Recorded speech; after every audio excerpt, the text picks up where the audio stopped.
So last week I was telling you about how I caught myself feeling a little bit lonely and how I was kind of surprised by that, because like my job is to help people shift into their best and favorite selves, right? And one of the biggest shifts I know we can make is how we train our brain to see the world.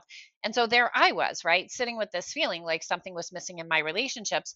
And then when I took a real look at it, I had to be absolutely honest with myself that I had been neglecting my relationships domain.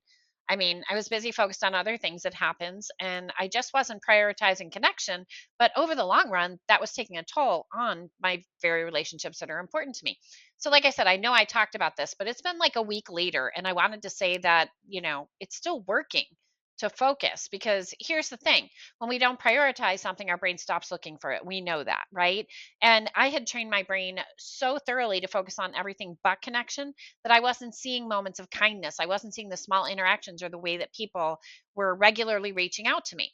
So that simple decision I made about a week ago, that rather than trying to fix anything, that I would simply notice, that I would notice what people were doing when they were trying to connect with me, it's still paying dividends. I'm still seeing the little comments that people are making that I would usually brush off, right? I'm noticing the text from a friend that I might have ignored, thinking I was too busy during the day. And honestly, even something as simple as a stranger who held the door for me at the bank, suddenly it all felt different.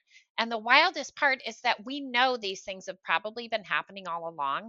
I just wasn't seeing them because I wasn't paying attention to them. And that's the good news. The good news is that we don't need to be neuroscientists to understand that knowing just a little bit about how our brain works can help us to live happier, easier, more productive lives.